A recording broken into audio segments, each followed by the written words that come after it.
In a world overrun with the fake, delusional, and disingenuous, he stands as a beacon of truth.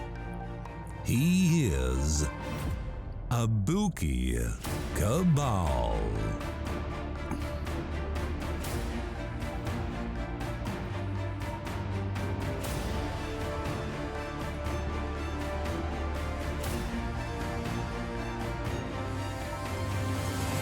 You are listening to Abuki Cabal.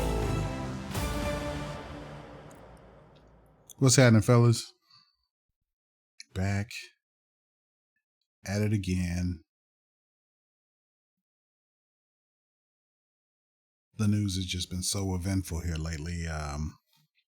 Yet again, here we are with the horse medicine.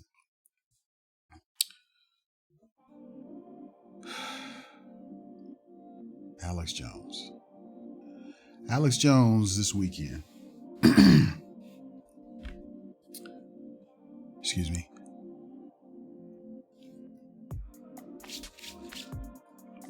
Alex Jones basically went on a rant on his show this weekend. And it was crazy. It was crazy. Worse, I mean, he looked like he needed to be admitted. So Alex takes out, he starts in on Joe Rogan, which, I've already covered. And he's saying that basically everybody's trashing Joe for taking Ivermectin and all of his other witchy poo cures and snake oils and, magic salves. And he berates Dr. Fauci and calls him all kinds of names, calls him Joseph Mengele and Nazi and all that kind of stuff. All of which are, come on, laughable. Excuse me. So he pours out a bag of what appears to be pharmaceuticals. He made a pickup at the pharmacy, pours out a big bag, multiple bags fall out. He goes through them and he finds his bag of horse pills and he rips open the bag and starts talking about, Ivermectin and how it's a cure and how it's, the guy who created it got a Nobel Peace Prize for, it being able to treat humans. But what he failed to mention was that was for parasitic infestations, like head lice and other things. And it was also able to treat animals for parasites as well, deworming and whatnot for dogs and horses. Again, with the horse medicines, apparently, the right wingers and the fringe groups love the horse medicines and the witches' brews and the concoctions that are not recommended by any reputable pharmaceutical or scientific communities with regard, who deal with, medications and potential treatments for human ailments. So yet again, we have people who are not qualified to give information about treatments or anything else for that matter. So what we're doing is basically, this is just like when women say, well, that's just your opinion. That's a way to neutralize what you're saying and basically nullify any attempts to say that one thing is the truth and the other thing has no validity at all. So by presenting this argument, they try to allow this other opinion to stand unopposed, which is lunacy and idiotic.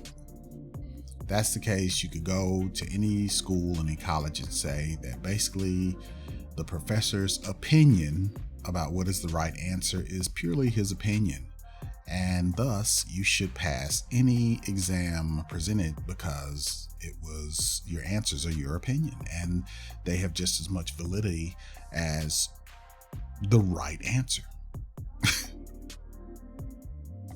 Which, I mean, if you want to live in a world like that, I mean, I wouldn't get on any elevators. I wouldn't eat any food prepared by anyone other than myself. I wouldn't, do anything that I would have to trust anybody to use a standard backed by facts and evidence and fact finding, anything of that nature, which, would basically make it to where skyscrapers would be falling down, cars wouldn't run, people would be poisoned, you go and eat something in, a restaurant and it's too salty, or, it's not edible at all, et cetera, et cetera.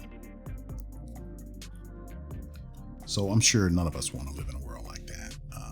But I am going to explore why what Joe Rogan and Alex Jones, his buddy, says is complete and utter crap. I'm going to share a video by a doctor that I follow, and I like the way he does his presentation, and he works in the field, and he is a surgeon who works in the ICU and is board certified in other areas, unlike some of these other people. So we're going to go over a little bit about what he says, and I've already said this. He did a video concerning ivermectin, and I did a video. It was right after I did my video, and he pretty much said everything that I said. I started to post that up, but I thought, why even bother? I'll just add him, to the video in a link, and you can check the dates and you'll see. And as you can see, I mean, he's getting 167,000 views, and I'm getting, what I get. But the information is relevant and it's true. I would not waste my time coming up here and giving you guys false information. And that's because I'm a professional. This is what I do. And I believe in people receiving relevant and effective treatments for what they are ailing from. So we're gonna go over Dr. Hansen's video concerning ivermectin, and hopefully this will be my last video on horse medicine. But at the rate we're going, I'm sure somebody's probably gonna off themselves, or floss with it, or use it as a suppository or something. Who knows? I can't put anything past them. So let's take a look at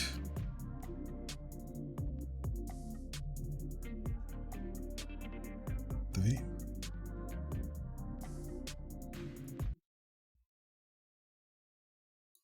Welcome, guys. I'm Dr. Mike Hansen, a board-certified physician specializing in internal medicine, pulmonary disease, and critical care medicine. Now, I've seen hundreds, if not thousands, of COVID patients between the intensive care unit, doing pulmonary consults in the hospital, as well as in the pulmonary clinic.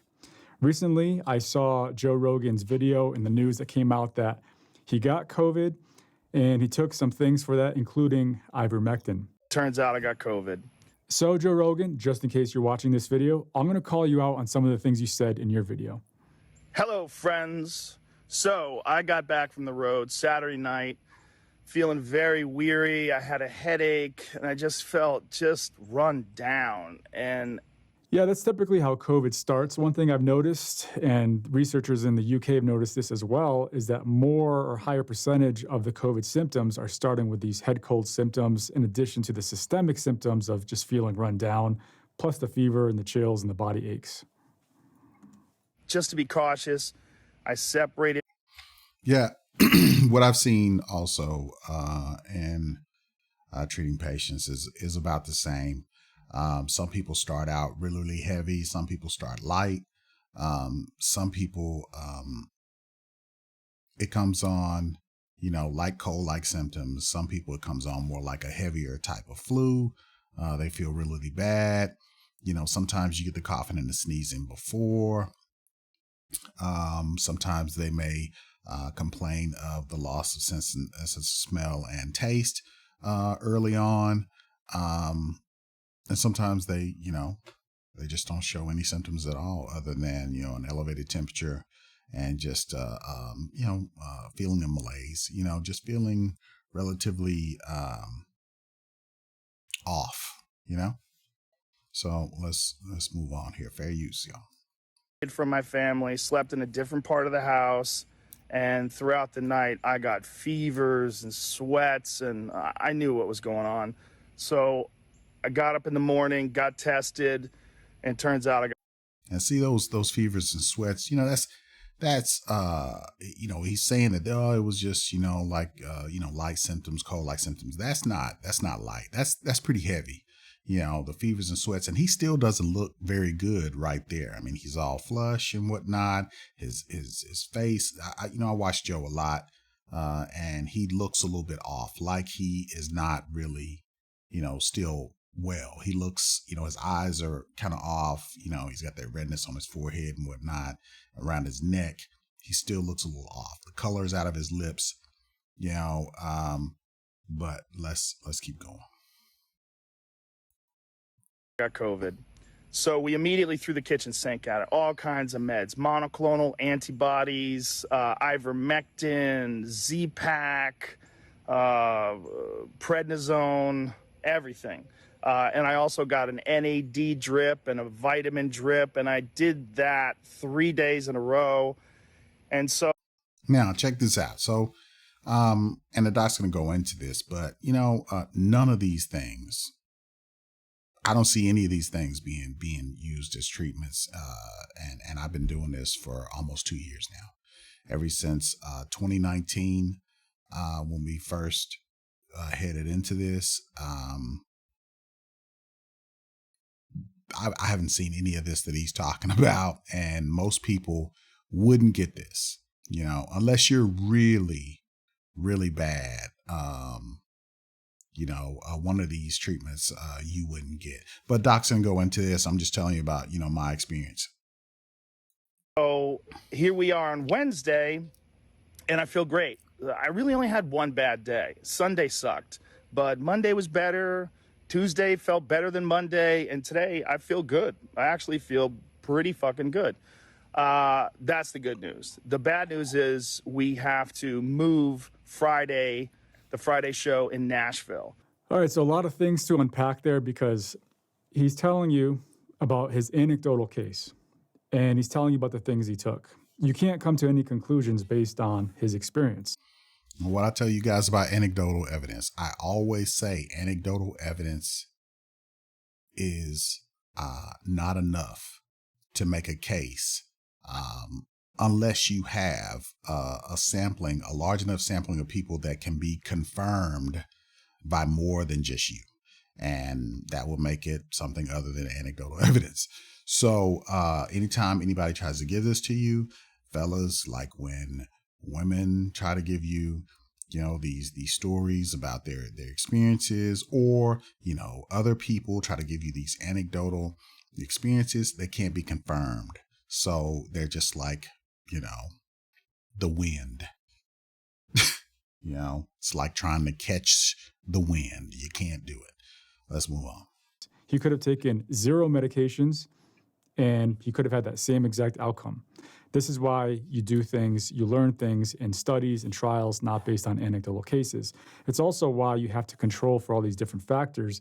And part of the reason why COVID is so hard to study, because you have lots of different people taking different things. Of course, you don't want to short someone by not giving them dexamethasone because you know it reduces mortality. So that means you have to account for dexamethasone. Maybe this person got it, maybe that person didn't. So when you do these studies, you have to try and balance out all these baseline characteristics in addition to other factors as well. The thing about this is monoclonal antibodies are indicated for mild disease. That's fine. The other thing is azithromycin is an antibiotic. It kills certain bacteria, doesn't kill viruses. So giving azithromycin doesn't make any sense. And this is why it's dumb. When I worked in pediatrics, you have, I had mothers who would almost try to fight me because they wanted antibiotics, and antibiotics were not what the child needed. But for some reason, people want to take antibiotics when they get the flu, when they get a cold, when they get viral infections, and antibiotics are not effective against viral infections. Stop it. That's why we're having problems with antibiotics that are not effective against diseases now, because they're so pervasive in the communities that they're causing mass resistance. So this is another issue that I could go on and on about, but I won't. So let's keep going. What about a vitamin D drip? That's very strange because doctors don't give vitamin D drips for COVID. Yes, this was studied in Brazil, and I made several videos about this already on my channel. That study, which was the biggest study for vitamin D in COVID, what they did was they gave a bunch of vitamin D, big doses, to people who had COVID, and they compared all the different baseline characteristics. And long story short is that giving IV vitamin D did not improve COVID outcomes. Now, where vitamin D does play a role with COVID, you don't want to have vitamin D deficiency long-term going into a COVID infection. Lots of different variables there, and it's hard to know correlation versus causation. But the bottom line is vitamin D, especially IV, is not an indication for COVID treatment. Which makes me wonder who's prescribing this for him anyway, because that's not the standard of care. Physicians don't treat COVID with IV vitamin D. So chances are snake oil salesman has got a hold to Joe Rogan, and Joe Rogan has money. So Joe Rogan can dispense his money for treatments that he believes in, but are ineffective. So this is why I am an avid, opponent of people believing in snake oil. Okay. These people are peddling snake oil to you guys. I mean, they're running around, giving you guys false hope for something other than taking a vaccine. Okay? All you got to do is read. Don't let it be the kryptonite against you. Read. Let's move on. NAD drip, totally bizarre. We never give that in the hospital, period, let alone for COVID. Prednisone, sort of makes sense because it's basically the brother of dexamethasone. It's a steroid. And what that does for moderate to severe COVID is that can improve mortality in those conditions. But those only improve mortality when they had moderate to severe COVID. He obviously doesn't have moderate or severe COVID, because if that were the case, he would have lower oxygen levels. Then we save the best for last, ivermectin. It's not FDA approved, and it's not recommended by the CDC or the WHO. Why? Because there haven't been solid studies that show that it works. Now, it seems like it's safe when taken at doses that's used to treat head lice, scabies, or parasitic infections. That's typically, for most people, around 15 to 20 milligrams. Now, when you hear about these stories in the news about people getting ivermectin from livestock supply, in that case, they're taking 10 to 15 times the amount that they should be taking. And that's when you hear about these phone calls going to poison control centers. That was my last video that I made. So the bottom line with ivermectin. So see, I did a video about that as well. And, numerous states down south are receiving, a huge amount of calls for people who are basically taking horse doses of horse medicine. And, basically having all of these symptoms. They basically, having uncontrollable diarrhea and whatnot. And, just poisoning themselves. They're overdosing themselves on a medicine that they shouldn't be taking at that dosage. So if you take a medicine outside of the dosage, especially in a huge amount, it becomes poison. Let's move on. Is it hasn't been shown to work. And when you start getting in really high doses, the risk of toxicity goes up. And that's when you get severe side effects, seizures, coma, and so forth. I have no idea how much prednisone he took. I have no idea how much ivermectin he took. No way for me to know that. I have no idea what the COVID's going to do to him. Most likely, nothing. He got better already, he said, and usually things are fine. But sometimes it happens where people have mild illness of COVID and it progresses to more severe disease. I've seen it happen many times. I've seen it happen in people who are just like him, his age, who are healthy and in their 40s and their 50s, and they come in, they've been having mild disease for a week, and then they finally get to the hospital, and then things go bad. But when you say that I took this drug, whether it's ivermectin or whatever, and it worked for me, that has a huge impact when you have 16 million followers, because some of your followers will hang on to every word that you say. But like I said earlier, you're just an anecdotal case. There are people who made the news when remdesivir came out saying, remdesivir, I felt great right when I took it. But guess what? The studies don't show that it works very well. Crazy times we're living. So if the studies show that it didn't work that well, so guess what? That's called a placebo effect. That's you taking it and you mentally have conditioned yourself to think that it is helping you. The same thing happens with sugar pills and just gel capsules and things that they use in studies, and it shows that if you, back when I was in the military, in certain training, basically, they would say that if a soldier was wounded, severely, say his legs were blown off or whatever the case may be, as long as you talk to them, and don't let them know that they're damaged as bad as they are, they may live, just on the belief that they'll be able to live, but if a person looks down and sees how damaged they are, evidence has shown that that person will die. Even though that person could have lived, that person will die. So this is the same effect. They talk about this in medical training in various different areas, and there's a reason for it. But again, these are things that the general public just doesn't know. And people are relying on people who are untrained and who don't know anything. Joe Rogan is a fighter. He knows fighting.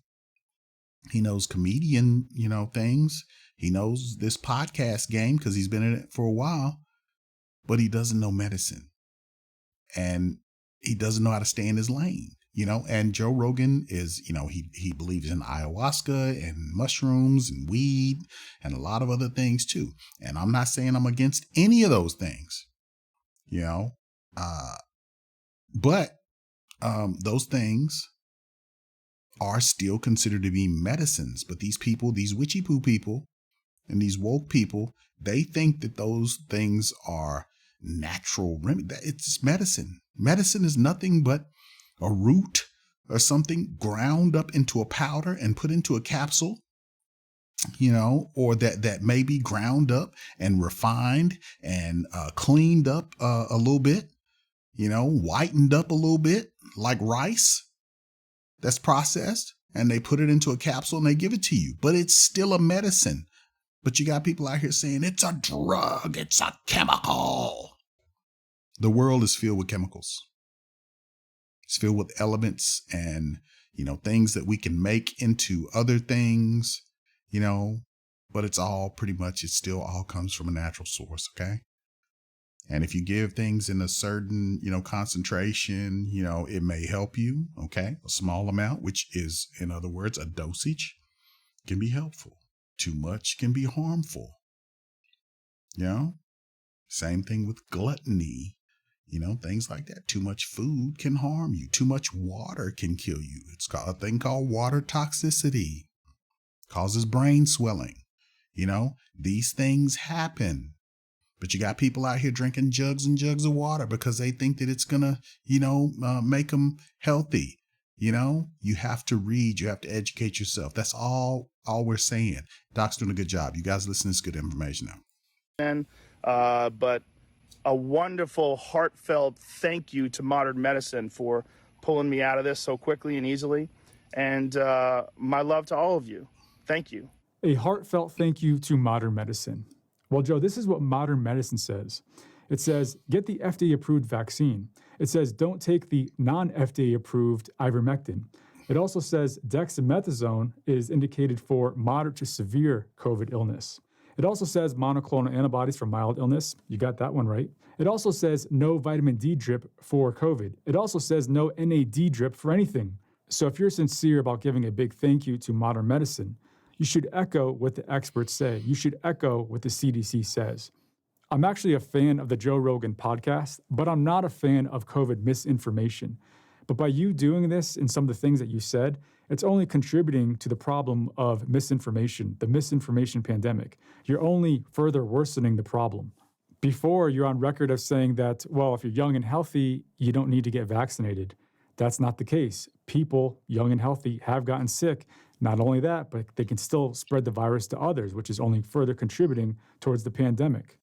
This addresses the myth of comorbidities. All these people out here, a lot of black folks come on my show, come on BGS's show when we've had little, shows and panels to address this.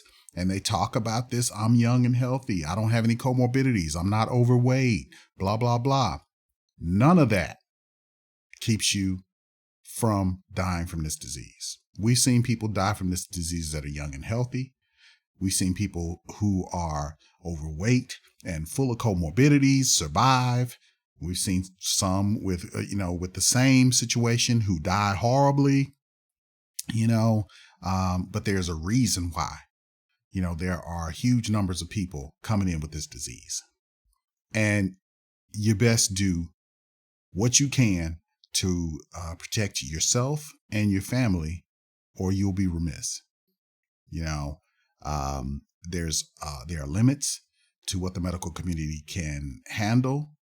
We're being overwhelmed. We are understaffed. We're losing people every day. People who are just saying, I just can't do it anymore. These numbers are higher than they were last year at the same time. The hospitals are filled. The ICUs are filled. We're struggling to maintain beds or to have beds available in the emergency rooms and the ICUs. You're going to start to see, and they're not telling you guys this, but you're going to start to see rationing of equipment and supplies because there's not going to be enough to go around. We're already having problems with oxygen capability. We're having problems with vents. We're having problems with beds. We're having problems with staffing. And all of this is a big problem if you need to come into the hospital. If you have a heart condition, if you have a renal condition, if you have any condition that needs to be addressed immediately, we are not going to be able to do it because we're overwhelmed with thousands of new COVID cases. And that's only the ones that we know about. There are other people, like the doctor just said, who may exhibit mild symptoms early on, who do not come to the hospital, who get worse later on, which means that their acuity of care increases and they need more in order to maintain them and to try to stabilize their condition and get them better, if it's at all possible. So these are the things that they're not saying. And, what you're getting is a more calm presentation about please go in and get vaccinated and wear a mask and it's all going to be okay. But what you need is the message that I'm going to give you, which is it's a lot worse than what you're seeing. And if you need a hospital, in the past, you were able to get a hospital. You can go in, you can be treated. Now, you might have to wait to be seen in the ER. Now, imagine going into the ER and not being able to be seen. Imagine an assessment team going out to the parking lot to assess you, to see if you even need to come into the ER, or to try to treat you, to try to stabilize you enough in order for you to be able to wait for them to try to get you a bed.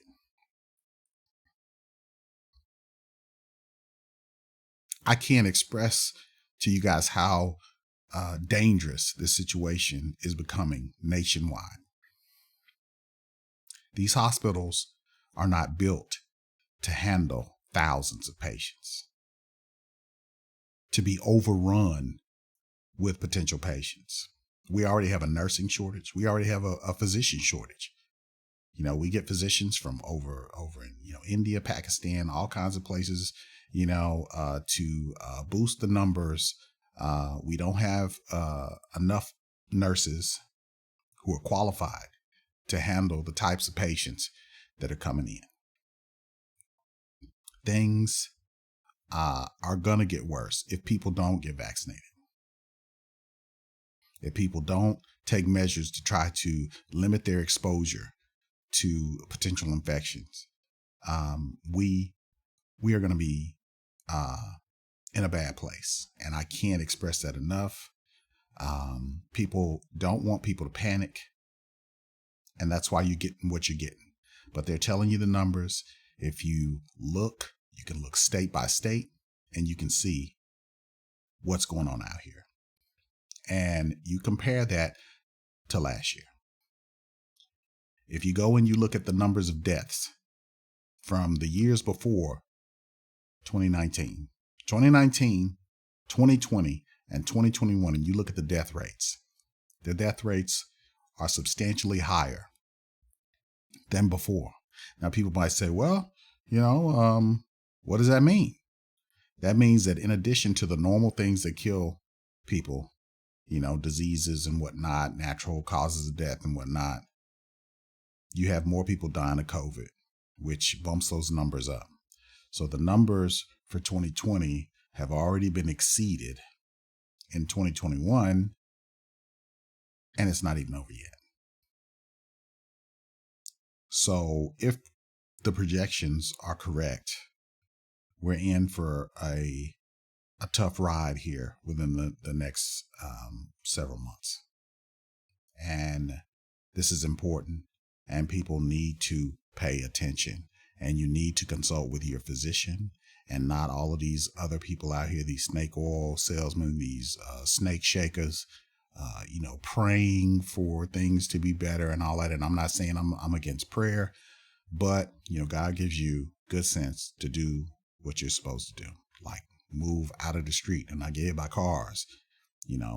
Don't try to go in and pet the bears and if I can zoo and, things of that nature. Don't try to make a wolf a pet, things like that. Don't be dumb. And I hate to say it that way, but it's true. But let's listen to the last bit of this because it's good information. Now, I did do a video on exercise and how that relates to the severity of COVID illness. And basically, in that study, it showed that exercising helps to reduce the severity of COVID if you did get COVID. But that's not a substitute for getting the vaccine. You can't compare the two. The vaccine gives you way more protection than just exercising. Well, Joe, then you talk about natural immunity and that not enough people are talking about natural immunity and boosting your immune system. Boosting is actually a misnomer because you can't boost your immune system by natural means. Yes, you can get a vaccine and a booster shot. That can boost your immune system towards specific illness, but you can't actually boost your immune system naturally. You can optimize your immune system, and of course, it's great to get great sleep, 8-9 hours per night, to eat healthy, to exercise, to do all these things. That's fantastic, and people should do these things. But that in itself isn't good enough. It's not going to be a substitute for getting the vaccine. The thing of it is, Joe, you have a big platform, you're a huge influence, and with that comes a big responsibility. The other thing, Joe, is that it's hypocritical to say natural immunity, and then you go ahead and get monoclonal antibodies, ivermectin, azithromycin. Monoclonal antibodies is literally antibodies that were created somewhere else, and then you put them into your own body. That is not natural immunity, as you call it. When Bill Burr was on his podcast, he said this. Let's not start this, Joe. Do you, though? Let's not start this. Okay. Let's start it. I don't want to start this bullshit. I'm not going to sit here with no medical degree, listening to you with no medical degree, with an American flag behind you, smoking a cigar, acting like we know what's up better than the CDC. So a lot of people wonder if they had COVID, do they still need to get the vaccine? And one of my recent videos actually addressed that question. So people with a history of COVID still need to get the vaccine later on. And the level of immunity that you get from previous COVID, it's better than nothing at all, but it's not as good as the vaccine. And it's not as good as previously having COVID in addition to the vaccine. And so having COVID plus the vaccine is probably equivalent to having the shots, the jabs, in addition to the booster shot. Of course, that's assuming if you're not immunocompromised. I talk more about that in a different video. Okay, so, that's that. Great information. The guy's got a great channel. Again, his name is Dr. Mike Hansen. He's got, a ton of subscribers. The man gives some good information. He reminds me of some docs that I've worked with, and he gives some good information. Wish I could work with him. He also goes into he goes into the origin of the COVID vaccine. He goes into a lot of different things. He does a detailed show on ivermectin, shows how COVID kills people. He shows the actual radiological scans and MRIs and whatnot of the lungs and the abdominal cavity itself. He shows how it effectively damages your organs and whatnot. If you want to know more about this is an easy way to do it if you don't want to read. But he pretty much gives out the same information. I've looked into his sources and whatnot, and he is very, very good.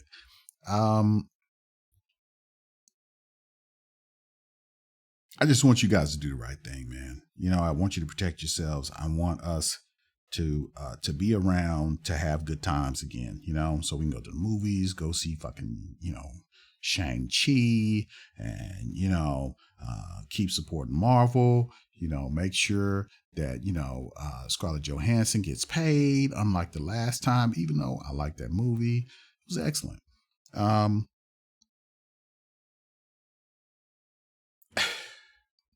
I just don't know, what else I can say about this that I haven't already said.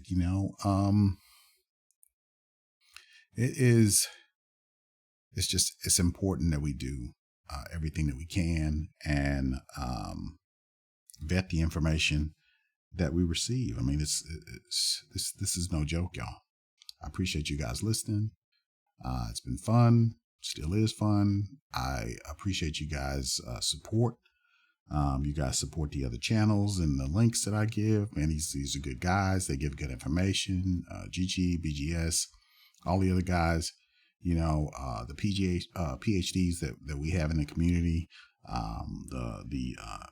Nicole Ali, geneticists, other people in the community who are professionals who, work to get you guys good information that you can rely on. Trust a Buki. A Buki would not lie to you. You are listening to a Buki Cabal, the analytical savage.